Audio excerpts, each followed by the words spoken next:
धरती पर एक लड़का जिसका नाम लूमी था, वह अपने कमरे की बालकनी में बैठा था।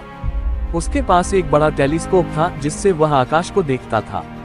एक दिन उसने टेलीस्कोप से चांद पर नजर डाली और उसे वहां के छोटे शहर और चांद के लोग दिखाई देने लगे। उनके घर गोल और चमकदार थे और चारों ओर सफेद धूल बिछी थी। चांद के लोग दिन में सोते थे क्योंकि सूरज की रोशनी उनके लिए बहुत तेज थी। वे अपने घरों के अंदर छोटे छोटे बिस्तरों पर लेटे रहते थे और एक मीठी नींद लेते थे। उनके घर सूरज की रोशनी से बचने के लिए पूरी तरह से बंद रहते थे। जैसे ही सूरज चांद की सतह से दूर हो जाता, चांद के लोग जागने लगते। वे अपने घरों से बाहर आते और टॉवर की हल्की रोशनी में खेलते और हंसते थे। रात के समय चांद के लोग अपने सबसे खुशहाल पलों का आनंद लेते थे। शहर के बीचों बीच एक विशाल टॉवर खड़ा था जो रात के समय चमकता था। ये टॉवर एक प्रकार के प्रकाश स्तंभ के रूप में कार्य करता था जो चांदी नगरी को अंधकार से बाहर निकालता और मार्गदर्शन करता। एक रात अचानक चांदनी की चमक कम हो गई और टॉवर की रोशनी फीकी पड़ने लगी। चांदी नगरी के लोग चिंतित हो गए क्योंकि उनके पास टॉवर के बिना दिशा और ऊर्जा का अभाव था।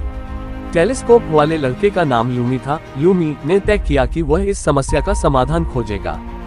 उसने अपने मित्रों के साथ मिलकर टॉवर के आंतरिक हिस्से की खोज शुरू की और पता लगाया कि टॉवर की ऊर्जा स्रोत कुछ गुम हो गया था।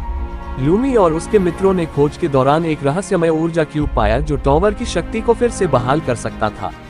लेकिन क्यूब को सक्रिय करने के लिए एक विशेष कुंजी की जरूरत थी जो चांदी नगरी के सबसे पुराने ग्रंथ में छिपी हुई थी। लूमी ने ग्रंथ की खोज की और कुंजी प्राप्त की। वह और उसके मित्र जल्दी से टॉवर पर लौटे और क्यूब को सक्रिय किया।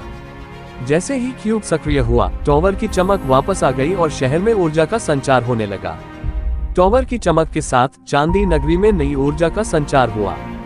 लोग खुश थे और उन्होंने लूमी और उसके मित्रों का धन्यवाद किया। चांदी नगरी ने एक नई शुरुआत की और टॉवर की ऊर्जा के साथ फिर से चमक उठी। मन कह रहा है तो वीडियो को एक लाइक करके चैनल को सब्सक्राइब करें।